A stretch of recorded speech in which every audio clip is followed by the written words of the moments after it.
আসসালামু আলাইকুম। গরু খামারিদের জন্য এই সময়টা সবথেকে বড় সমস্যার কারণ। গরু খামারিদের জন্য সবথেকে বড় সমস্যা ঘাস সংগ্রহ করা বা ঘাস চাষ করা।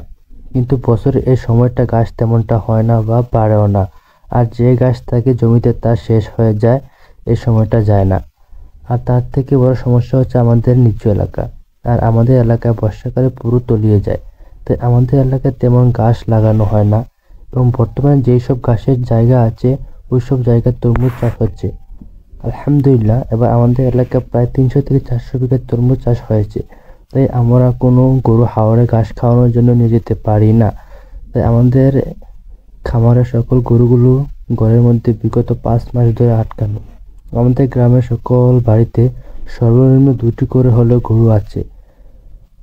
তবে সকলের গরু বর্তমানে ঘরে আটকানো, কারণ যে বর্তমানে সকল জমিতে বা হাওরে তরমুজ চাষ হচ্ছে। তাই সকলে গরুকে ঘরে আটকে খড়ের মাধ্যমে গরু লালন পালন করছে। তবে কিছুদিনের ভিতরে আমাদের এলাকার সকল তরমুজ চাষ শেষ হয়ে যাবে বা বিক্রি হয়ে যাবে। তারপর আমরা আমাদের গরু হাওরে নিয়ে ঘাস খাওয়াতে পারবো। তাই আমাদের এলাকা খড়ের চাহিদা অনেক, কেউ সহজে খড় বিক্রি করতে চায় না। সবাই সবার গরুর জন্য খড় রেখে দেয়। ঠিক একইভাবে আমরা আমাদের গরুর জন্য খড়গুলো একটি পাড়া বা মুড়োর আকারে এক জায়গায় গুছিয়ে রাখছি। আমাদের এলাকায় কে কিভাবে খড় রাখেন এবং মুড়োর বা পাড়াকে আপনাদের গ্রামে বা শহরে কি বলেন তা কমেন্টে জানিয়ে দিবেন।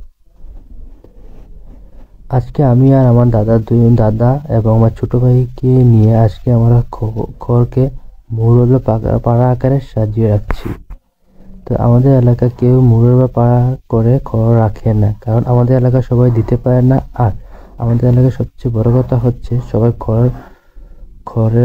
সবাই খড়গুলোকে ঘরের মধ্যে খড় রাখতে স্বাচ্ছন্দ্য বোধ করে। আমাদের মুরুলের বা পাড়ার উপরের অংশ অনেকটুকু ফাঁকা দেখতে পাচ্ছেন, কিন্তু আমাদের খড় হচ্ছে না বা খড় নেই।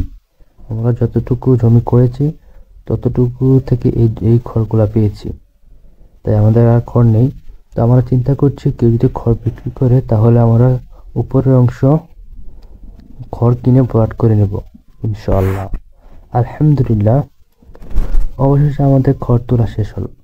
সবাই আমাদের জন্য দোয়া করবেন এবং আমাদের চ্যানেলটিকে সাবস্ক্রাইব করবেন। ধন্যবাদ।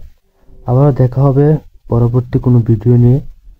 আজকের মতো এখান থেকে বিদায় নিচ্ছি। আসসালামু আলাইকুম ওয়া রাহমাতুল্লাহি ওয়া বারাকাতুহু।